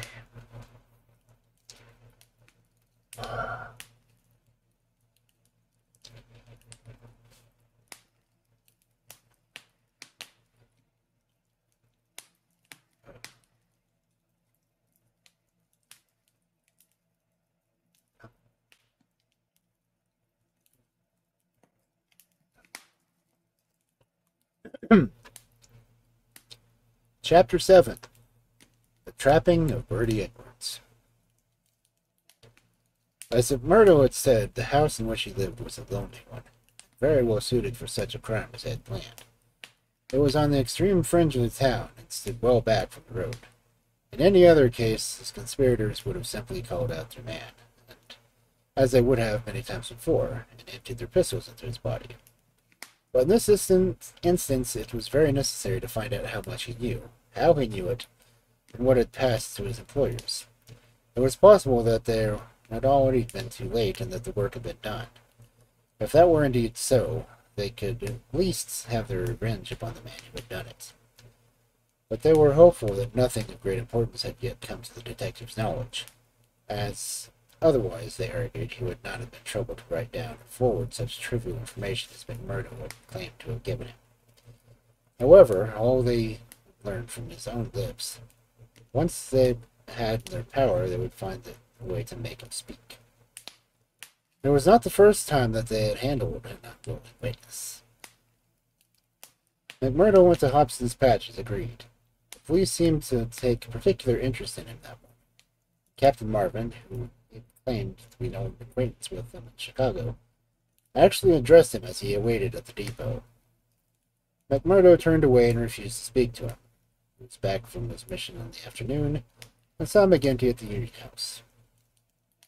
"He's coming." "Good," said Birdy. The giant was in a sleeveless shirt with chains, and seals gleaming athwart his ample waistcoat, and a diamond twinkling through the fringe of his bristling beard. Drink and politics had made the boss a very rich, as well as a powerful man. The more terrible, therefore, seemed the glimpse of the prison over the gallows which had risen before him the night before. "You reckon he knows too much?" he asked anxiously. McMurdo shook his head gloomily. "He's been here some time, 6 weeks at the least. Guess he didn't come into these parts to look for the prospect. If he has been working among us all the time with railroad money at his back, I should expect that he has got results, and that he has passed them on." "There's a weak man in the lodge," cried McGinty. "True as steel, every one of them. And yet, by the Lord, there's a skunk Morris. What about him? If any man gives us away, it would be he. I've a mind to send a couple of the boys round before evening to give him a beating up and see what they can get from him." "Well, there would be no harm in that," McMurdo answered. "I won't deny that I have a liking for Morris, and would be sorry to see him come to harm. He has spoken to me once or twice of lodge matters, and though he may not see them the same as you or I, he never seemed to be the sort that squeals.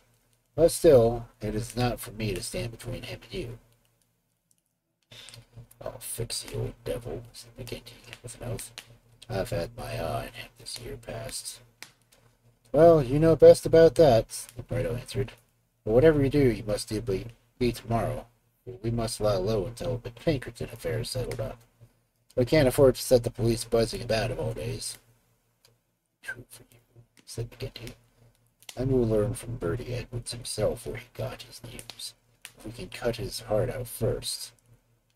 He seemed to scent a trap. McMurdo laughed. I guess I took him on his weak point, he said. If I could get a good trail of the Scowrers, he's ready to follow it home. I took his money, McMurdo grinned as he produced a wad of dollar notes, and as much more as when he has seen all my papers. What papers? Well, there are no papers. But I filled him up with the constitutions and books of rules and forms of membership. He expects to get right down to the end of everything before he leaves. Faith, he's right there, said McGinty. Didn't he ask you why you didn't bring him the papers? As if I carry such things and be a suspected man. Captain Marvin, after speaking to me the very day at the depot. I heard that, said McGinty. I guess the heavy end of the business is coming on to you. We could put him down for an old shaft when we're done with him. But however we work it can't be get past the man living in Hobson's Patch and you being there today. Murdo shrugged his shoulders. If we can handle it right, then he can never prove the killing, said he. No one can see him come to the house after dark, and I'll lay to it that no one will see him go. I see, Counselor, I'll show you my plan, and I'll ask you to fit the others into it. You'll come in good time. Very well. He comes at 10. There's tap 3 times, and you need to open the door for him. Then I'll get behind him and shut it. Here's our man. That's all easy and plain. Yes, but the next step's what's concerning. He's a hard position. He's heavily armed. I've fooled him properly, yet he's likely to be on his guard. Suppose I show him right into a room with 7 men where he's expected to find me alone. There is going to be a shooting, and someone is going to get hurt. That's so. And the noise is going to bring every blamed copper in the township right on top of us. Guess you're right. This is how I should work it. You will be in the big room, same as you saw when you had a chair with me. I'll open the door for him and show him into the parlor beside the door. Leave him there while I get the papers. That'll give me a chance of telling you how things are shaped. Then I'll go back to him with some faked papers. When he is reading them, I'll jump for him and get my grip on his pistol arm. You'll hear me call, and then we'll rush. The quicker the better, for he is a strong man as I, and I may have more than I can manage. But I allow that I can hold him until you come in. It's a good plan, said McGinty. The lodge will owe you for a debt for this. I guess when I move out of the chair, I can put the names of the man who's coming after me.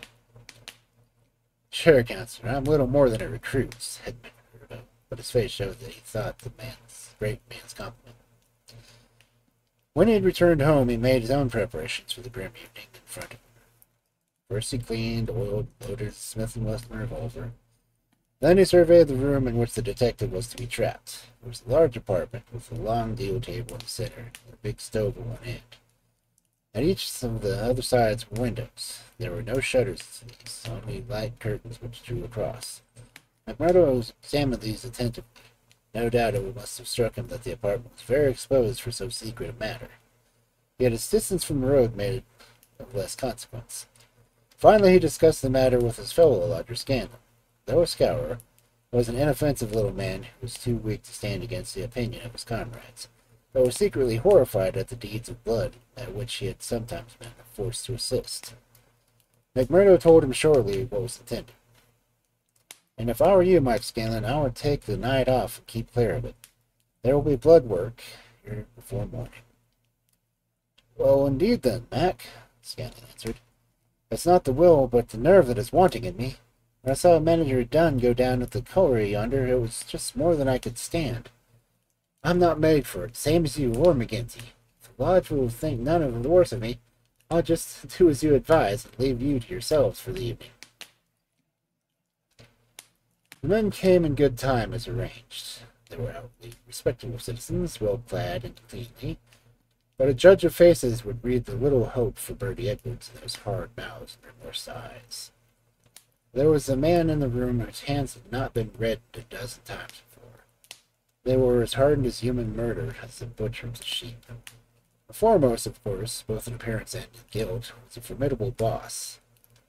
Fairway, the secretary, was a lean, bitter man with a long, scraggly neck and nervous, jerky limbs.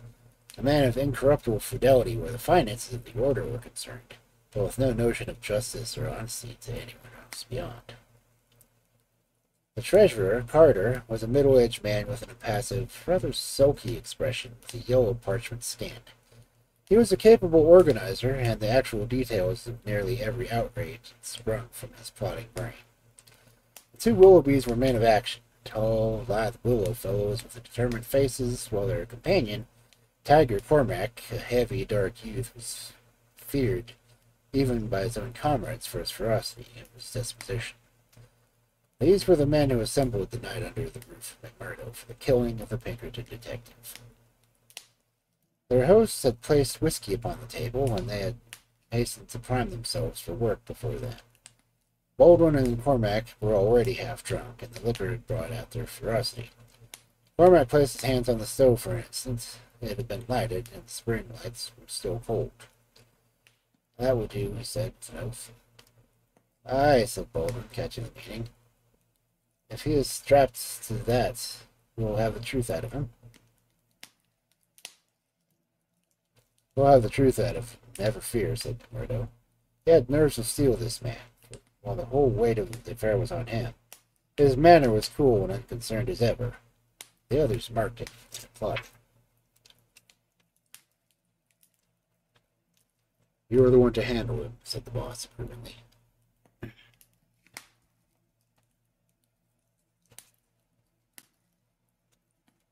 "Not a warning until you get your hands on his throat. It's a pity there are no shutters for your windows." McMurdo went from one to the other and drew the curtains tighter. "Surely no one can spy upon us now. It's close upon an hour." Maybe he won't come. Maybe he'll sniff a danger," said the secretary. "He'll come, never fear," McMurdo answered. "He's as eager to come as you can see and be to see him. Hark to that!" They all sat like wax figures, some with their glasses rested halfway up their lips. 3 loud knocks sounded at the door. "Hush!" McMurdo raised his hand in caution. An exultant glance went around the circle, and his hands were laid upon hidden weapons. "Not a sound for your lives," McMurdo whispered as he went from the room, closing the door carefully behind him. With strained ears, the murderers waited. They counted the steps of their comrade down the passage. Then they heard him open the outer door. There were a few words as greeting, and then they were aware of a strange step inside, and an unfamiliar voice. An instant later, there was a slam of the door, turning a key in the lock. Their prey was safe within the trap. Tiger Cormac laughed horribly, and Boss McGinty clapped his great hand over his mouth. "Be quiet, you fool," he whispered. "You'll be the undoing of us yet." There was a mutter of conversation from the next room. It seemed interminable. Then the door opened and McMurdo appeared, his finger upon his lips. He came to the end of the table and looked round them. A subtle change had come over him. His manner was one of those of great work to do. His face had been set into granite firmness. His eyes shone with a fierce excitement behind his spectacles. He had become a visible leader of men. They stared at him with eager interest, but he said nothing. Still with the same singular gaze, he looked from man to man. "Well," cried Boss McGinty at last, "is he here? Is Birdy Edwards here?" "Yes," McMurdo answered slowly. "Birdy Edwards is here. I am Birdy Edwards." There were 10 seconds after a brief speech during which the room might have been empty, so profound was the silence. The hissing of the kettle upon the stove rose sharp and strident to the ear. 7 white faces all turned upward to the man who dominated them. They sat motionless with utter terror. Then, with sudden shivering blasts, the bristle of glistening rifle barrels broke through each window, while the curtains were torn from the hangings. At the sight, Boss McGinty gave a roar of wounded bear and plunged for the half-open door. A leveled revolver met him there, with stern blue eyes of Captain Marvin of the coal and iron police gleaming behind the sights. The boss recoiled and fell back into his chair. You're safer there, counselor, said the man who had been known as McMurdo. And you, Baldwin, if you don't take your hand off your gun, you'll cheat the hangman yet. Pull it out, or by the Lord that made me, that there will be. There are 40 armed men around this house, and you can figure it out for yourselves what chance you have. Take their guns, Marvin. There was no possible resistance under the menace of those rifles. The men were disarmed. The sulky, sheepish, and the very amazed still sat around the table. I'd like to say a word to you before we separate, said the man who trapped him. I guess we may not meet again until you see me on the stand at the poorhouse. I'll give you something to think over betwixt now and then. You know me now for what I am. At last I can put my cards on the table. I, Birdy Edwards of the Pinkertons. I've chosen to break up your gang. I had heard a dangerous game to play. Not a soul, not one soul, not my nearest or dearest knew that I was playing it, except Captain Marvin here and my employers. But it's over tonight, thank God, and I am the winner. 7 pale, rigid faces looked up at him. There was an unappeasable hatred in their eyes. He read the relentless threats. Maybe you think the game is not over yet. Well, I take that chance anyhow. Some of you will take no further hand, and there are 60 more besides yourselves that will see jail this night. I'll tell you this, that when I put upon this job, I never believed there was such a society as yours. I thought it was paper talk, and that I would prove it. They told me it has to do with Freeman, so I went to Chicago and was made one. Then I was surer than ever that it was just paper talk, for I found no harm in the society, but a good deal of good. Still, I had to carry out my job and came to the coal valleys. When I reached this place, I learned that I was wrong and that there wasn't a dime novel after all. So I stayed to look after it. I never killed a man in Chicago. I never minted a dollar in my life. Those I gave you were as good as any others, and I never spent money better. I knew the way into your good wishes, and so I pretended to you that law was after me. It worked just as well as I thought. So I joined your infernal lodge, and I took my share in your councils. Maybe they will say that I was just as bad as you. They can say what they like, as long as I get you.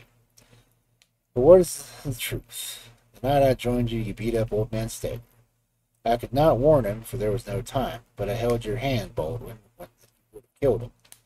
If ever I have suggested things so as to keep my place among them, they were things which I knew that I could prevent. I did not save Dunn or Menzies, for I did not know enough. But I will see that their murderers are hanged. I gave Chester Wilcox warning, so that I blew his house, and his folks were in hiding. That was many a crime that I could not stop. But if you look back and think how often your man came home after the other road, or how downtown was when you went for him, or stayed indoors when you thought that he would come out, you'll see my work. You blasted traitor! Hissed McGinty through his closed teeth. Aye, John McGinty, you may call me that if it eases your smart. You and yours have been the likes enemy of God and my man in these parts. I took a man to get between you and the poor devils of men and women that you held in your grip. There was just one way of doing it, and I did it. You may call me a traitor, but I guess there's many 1,000 that would call me deliverer, that went down into hell to save them. I've had 3 months of it. I wouldn't have had 3 such months again if you let me loose in the treachery of Washington for it. I had to stay till I had it all, every man and every secret right here in this hand. I'd have waited a little longer if I had come to my knowledge that my secret was coming out. A letter had come into town that would have set you all wise to it. Then I had to act quickly. I've nothing more to say to you, except that when my time comes, I'll die the easier when I think of the work that I've done in this valley. Now, Marvin, I'll keep you no more. Have the men and get it over.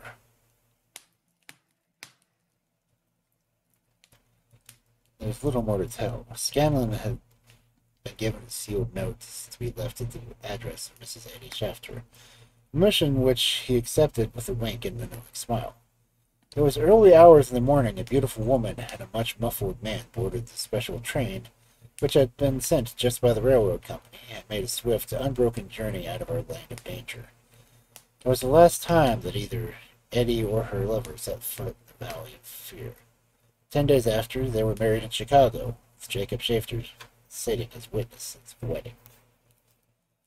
The trial of the Scowrers was held far from the place where their adherents might be terrified of the guardians of the law. In vain they struggled. In vain the money of the lodge, money squeezed by blackmail out of the whole countryside, was spent like water in an attempt to save them. That cold, clear, unimpassioned statement from the one who knew every detail of their lives, their organization, and their crimes was unshaken by the vials of their defenders. At last, after so many years, they were broken and scattered. The cloud was lifted forever from the valley. McGinty met his fate upon the scaffold, cringing and whining when the last hour came. 8 of his chief followers shared his fate, 50-odd various degrees of imprisonment. The work of Birdy Edwards was complete. And yet, as he guessed, the game was not over. There was another hand to be played, and yet another, and another. Ted Baldwin, for one, had escaped the scaffold, so had the Willoughbys. So had several other fierce spirits of the gang. For 10 years they were out of the world, and the day came when they were free once more. A day which Edwards, who knew his men, was very sure would be the end of his life of peace. They had sworn an oath on all that they thought holy to have his blood at the vengeance of their comrades, and well they strove to keep their vow. From Chicago he was chased, after 2 attempts so near success that it was sure that the third would kill him. From Chicago he went, under a changed name, to California, and it was there that the light went out for some time of his life when Eddie Edwards died. Once again he was nearly killed, and once again, under the name Douglas, worked in the Lonely Canyon, where, with an English partner named Barker, had amassed a fortune. At last there came a warning to him that the bloodhounds were on his track once more, and he cleared, only just in time for England. And there he came to John Douglas for the second time, married a worthy mate, and lived for 5 years as a Sussex County gentleman, a life which ended with the strange happenings which we have heard.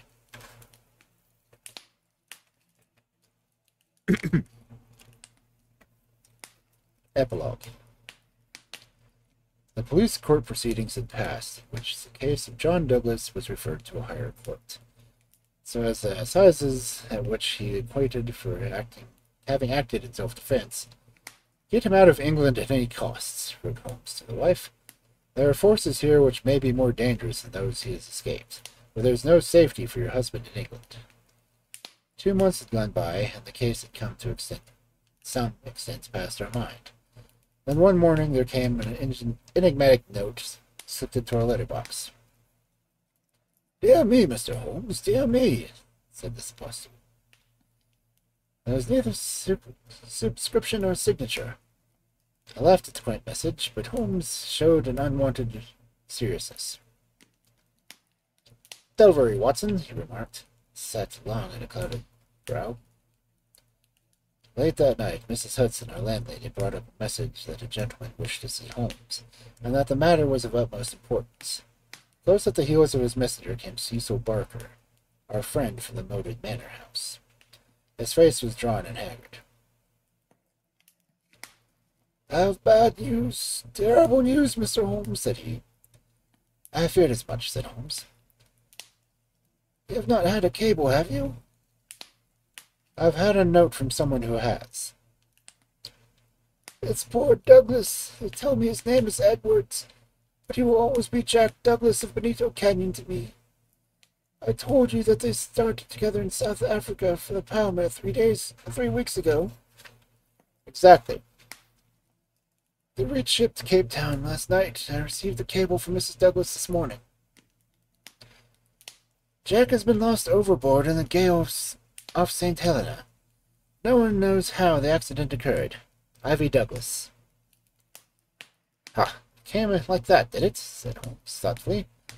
"Well, I've no doubt that it is well stage managed." "You mean to think it was no accident?" "None in the world." "Was he murdered?" "Surely." So I think so. These infernal scours, these cursed vindictiveness of criminals. No, no, my good sir, said Holmes. There's a master hand here. It is no case of sawed-off shotguns or clumsy six-shooters. You can tell an old master by the sweep of his brush. I can tell a Moriarty when I see one. This crime is from London, not from America. But what for motive? Because it is done by a man who cannot afford to fail, one whose whole unique position depends upon the fact that he must succeed. A great brain and a huge organization have been turned to the extinction of one man. It is crushing the nut with a hammer, an absurd extravagance of energy, but the nut is very efficiently crushed all the same. How came this man to have anything to do with it? I can only say that the first word that ever came to us from the business was from one of his lieutenants. These Americans were well advised, having an Englishman do the job to do. They took the partnership, as any foreign criminal would do. This great consultant in crime. From that moment their man was doomed. At first he would content himself by using his machinery in order to find the victim. Then he would indicate how the matter might be treated. Finally, when he read the reports of his failure of his agent, he would step in himself with a master touch. You heard me warn this man at Brosome Manor that the coming danger was greater than I thought. Was I right? Parker beat his head with a clenched fist in his important anger. Do you mean to tell me that we have to sit down under this? We have to say no say to get to this level of higher king devil? No, I don't say that, said Holmes, and his eyes seemed to be looking far into the future. I don't say that he can't be beat, but you must give me time. You must give me time. Joe sat in silence for some minutes, while those fateful eyes still strained to perceive the veil.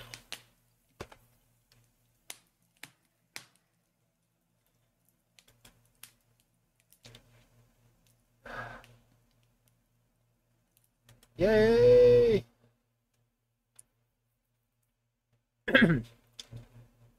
And so ends the Valley of Fear.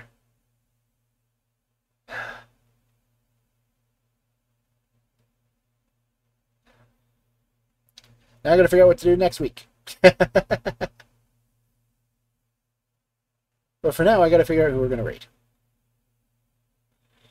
So, we're gonna rate. Dusk is cyberpunking. BB is still dealing with Oblivion.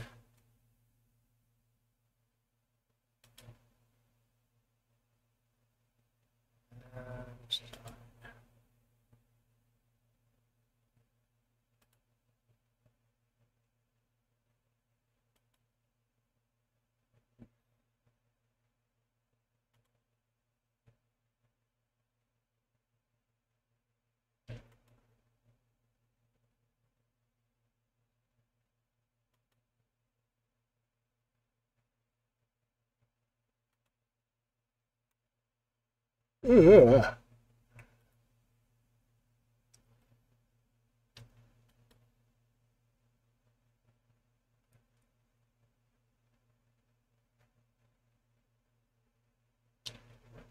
Start.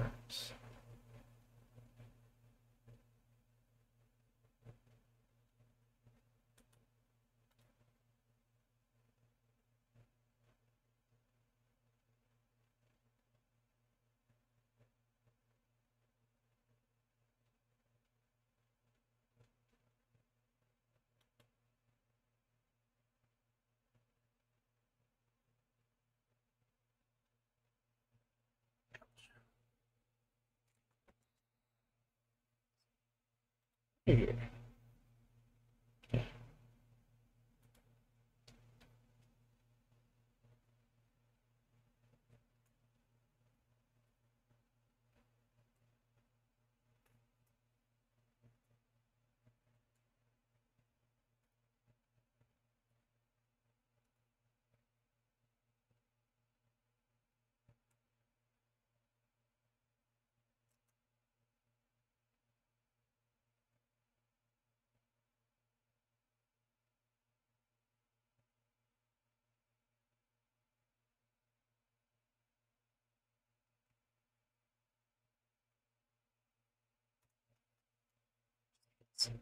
Wait, how did I lose the person?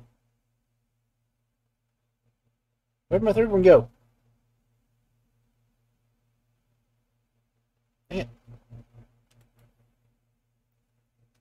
Anyway. Possibly some more gaming tomorrow. Just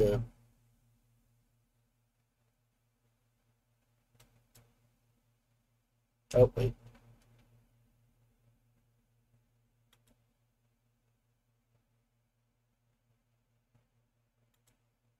Oh, we could make this go around in circles, Shoni.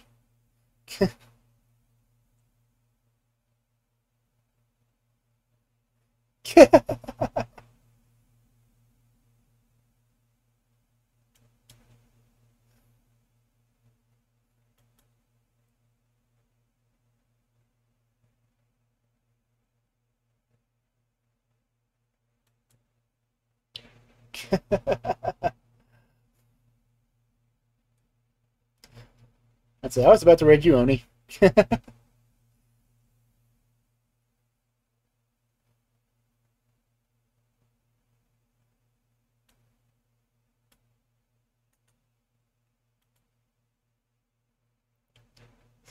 I guess we'll go ahead and raid Dusk then.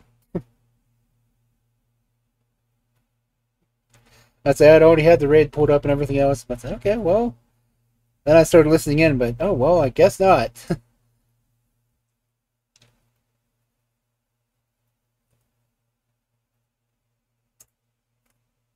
Yeah, that's actually fun.